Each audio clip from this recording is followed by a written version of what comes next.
ব্যবসায় সফল হতে গেলে 4টে স্কিলস থাকা জরুরি। প্রথম হচ্ছে ফাইন্যান্স। ফাইন্যান্সের থিওরিটিক্যাল যদি নলেজ নিতে চান, বই আছে, পড়তে পারেন। ইউটিউবে অনেক ভিডিও রয়েছে ফ্রিতে, সেগুলোও পড়তে পারেন। তারপর ইন্টারনেটে ফ্রি ফুল কোর্স রয়েছে, সেগুলোকে চেক আউট করে নিতে পারেন। কিন্তু ওইটাতে থিওরিটিক্যাল নলেজ তো নিয়ে তো লাভ নেই, আপনাকে প্র্যাকটিক্যালি সেটা করে দেখতে হবে। শুধুমাত্র থিওরিটিক্যাল নলেজ দিয়ে ফাইন্যান্স বোঝা যায় না।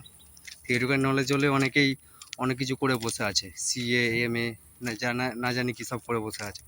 তো তারপরও তারা বেকার রয়েছে, তারা কোনো কাজ ফাজ খুঁজে পাচ্ছে না। তো ব্যাপারটা হচ্ছে আপনাকে প্র্যাকটিস করতে হবে, নিজে হাতে করে বুঝতে হবে যে ফাইন্যান্সটা কী। তার জন্য আপনাকে এক্সপিরিয়েন্স নিতে হবে। 2 নম্বর হচ্ছে কমিউনিকেশন স্কিলস।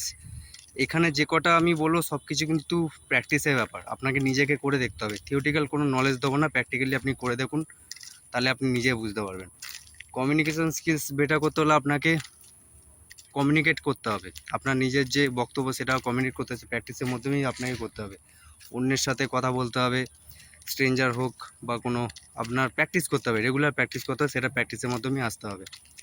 3 নম্বর হচ্ছে অন্যের মন বুঝতে হবে, অন্যেরা কি চাইছে, আপনার থেকে লোকে কি চাইছে।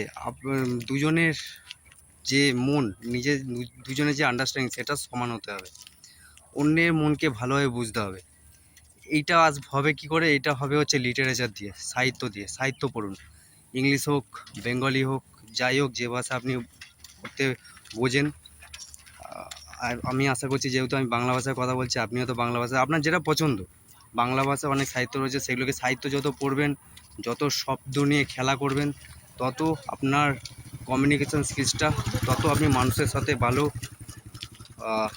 যে কানেক্টিভিটিটা তৈরি করতে পারবেন। ওকে, মানুষের মন পড়তে পারবেন, সাইকোলজি পড়তে পারেন, ফিলোসফি আছে, সেগুলো পড়তে পারেন। তো অনেক কিছু আছে, সাহিত্যের মধ্যে অনেক কিছু আছে।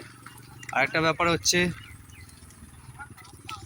1 নম্বর, 2 নম্বর, 3টে হলো। 4 নম্বর হচ্ছে আপনাদের ফিউচার সম্বন্ধে বুঝতে হবে।